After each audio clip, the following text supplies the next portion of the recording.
Assalamualaikum warahmatullahi wabarakatuh. Sebelumnya, perkenalkan nama saya Nadine Zilanyadi, dengan NIM 111230100. Di sini saya akan melaksanakan presentasi terkait studi analisis kasus etika rekayasa, di mana yang saya angkat yaitu terkait analisis etika dalam proyek Hambalang dan juga bendungan Saint Francis. Oke, jadi langsung saja ke pendahuluan. Jadi, rekayasa sendiri adalah upaya modifikasi alam untuk kebutuhan manusia.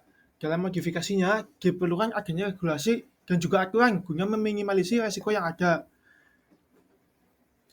Nah, regulasi dan juga etika sendiri-sendiri itu sudah diatur dalam beberapa peraturan yang mungkin sudah ada terlebih dahulu. Nah, peran hukum, regulasi, dan juga mitigasi. Yang pertama yaitu standarisasi terkait menetapkan batas aman. Dalam Undang-Undang Nomor 11 Tahun 2014 tentang keinsinyuran, yang pertama yaitu insinyur wajib memiliki sertifikasi kompetensi. Kemudian, praktik rekayasa harus mengikuti standar keprofesian. Kemudian ada juga kewajiban tanggung jawab profesional dan perlindungan masyarakat. Kemudian ada juga Undang-Undang Nomor 2 Tahun 2017 tentang jasa konstruksi, yang mana yaitu isinya terkait penyelenggaraan konstruksi harus mengikuti standar teknis dan juga keselamatan. Kemudian tanggung jawab penyedia jasa terhadap kerusakan pasca konstruksi.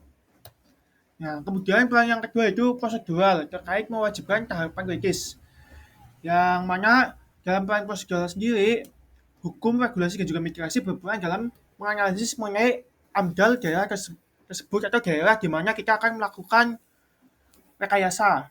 Nah, kemudian ada ketaatan terhadap baku mutu lingkungan dan juga sanksi administratif dan pidana terkait pencemaran. Nah, kemudian yang ketiga yaitu peran mitigasi. Nah, peran mitigasi sendiri nanti ada yaitu penyuluhan standar nasional Indonesia terkait desain teknik, geoteknik, dan juga geologi lingkungan.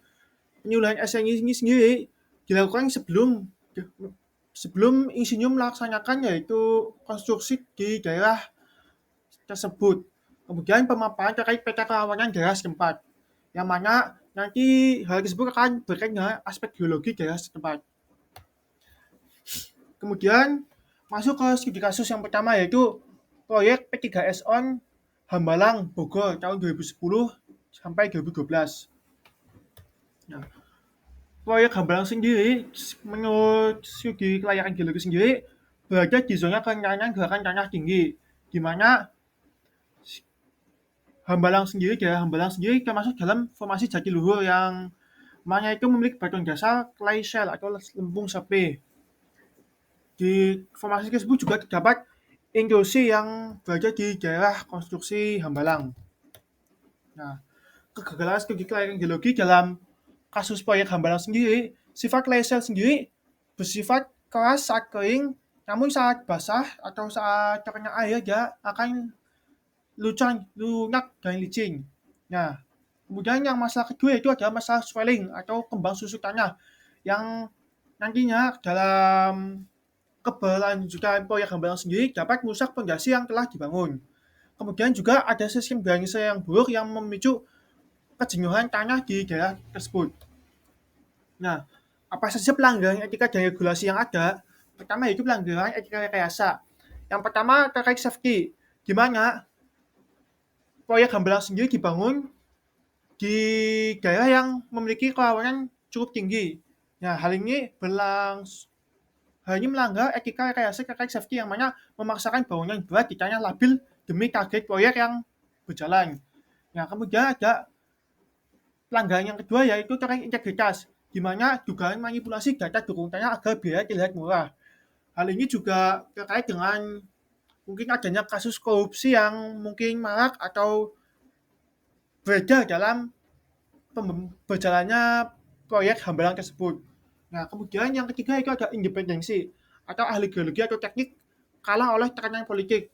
Proyek Hambalang sendiri diusut-usut memiliki banyak tekanan politik atau unsur-unsur luar yang menyebabkan proyek tersebut serasa dipaksakan dan akhirnya malah mangkrak dan menimbulkan kerugian. Nah, kemudian ada pelanggaran regulasi. Yang pertama itu konstruksi dimulai sebelum IMD dan AMDAL tuntas, yang mana hal tersebut tentunya melanggar prosedur hukum dalam proses konstruksi di daerah tersebut. Kemudian yaitu ada perubahan status lahan konservasi menjadi lahan bangun. Dan yang ketiga yaitu mengabaikan kondisi geologis sekitar. Kemudian studi kasus yang kedua yaitu kasus bendungan St. Francis di USA tahun 1928. Nah, bendungan St. Francis sendiri merupakan salah satu bendungan beton yang bisa dibilang salah satu konstruksi besar awal di awal abad 20, yang mana bendungan beton tersebut yaitu memiliki konstruksi bendungan melengkung atau gravity dam yang terletak di Los Angeles, di mana dibangun pada tahun 1924 hingga 1926. Bendungan tersebut memiliki ketinggian bendungan sekitar 65 meter dan membentang sepanjang 213 meter. Nah, kemudian kegagalan studi kelayakan geologi. Di gambar di sini terlihat bahwasanya aspek geologi yang ada dalam lokasi sekitaran bendungan St. Francis. Nah, bendungan beton St. Francis sendiri itu merupakan bendungan beton lengkung gravitasi yang mana dibangun di atas formasi geologi yang sangat buruk atau tidak memungkinkan dibangun sebuah fondasi yang layak. Nah, bagaimana aspek geologinya? Di sisi barat bendungan terdapat batuan sedimen yang mana tumpuan kiri bendungan dibangun di atas formasi sespe yang mana berisi konglomerat dan juga batu pasir.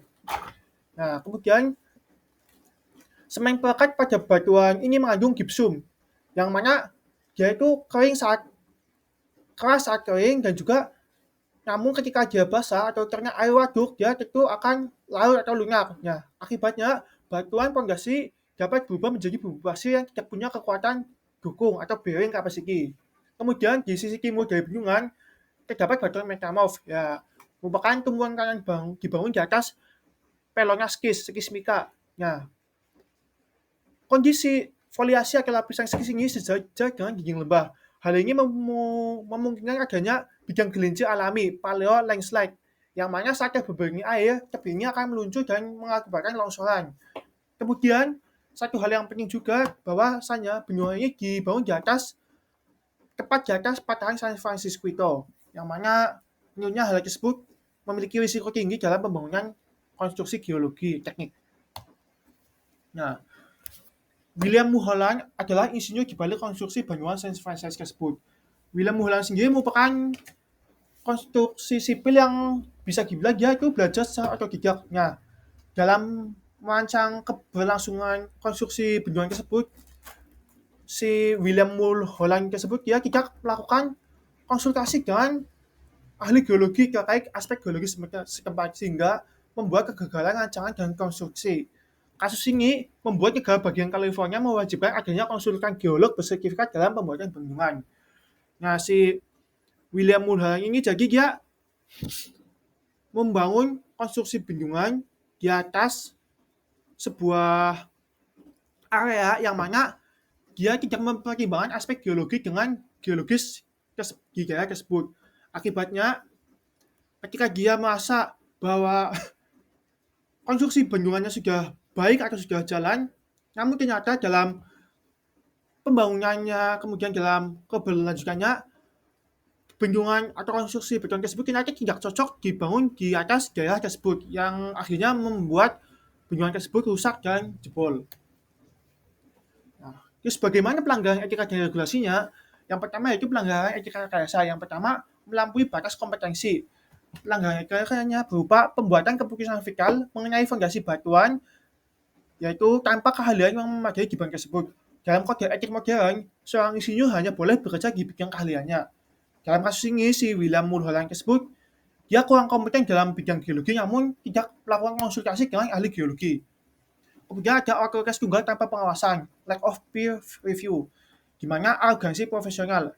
Etika rekayasa menuntut adanya review dari pihak ketiga untuk memastikan keamanan publik, terutama untuk proyek berisiko tinggi. Namun dalam proyek ini tidak ada hal tersebut. Kemudian pelanggaran regulasi, ketiadaan standar geologi wajib. Pelanggaran regulasi ini terjadi akarnya regulasinya belum ada. Pada tahun 1920-an belum ada hukum yang mewajibkan seorang insinyur sipil untuk berkonsultasi dengan ahli geologi sebelum membangun bendungan. Nah, bagaimana implikasinya? Karena tidak ada aturan yang dilanggar secara tertulis, pengadilan memastikan tidak ada kelalaian ilegal atau hal tersebut tidak ilegal.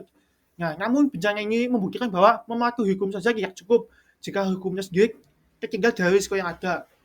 Nah, dalam kasusnya si William Mulhern ini sendiri dia dituntut dalam pengadilan, namun karena belum adanya aturan tertulis terkait konsultasi dengan ahli geologis dalam proyek bendungan, pengadilan memutuskan bahwa William Mulhern tidak bersalah, namun hal tersebut membuat sebuah regulasi baru yang mana kasus tersebut memicu lahirnya regulasi baru yang mewajibkan keterlibatan ahli geologi bersertifikat dalam setiap proyek pembangunan bendungan di California.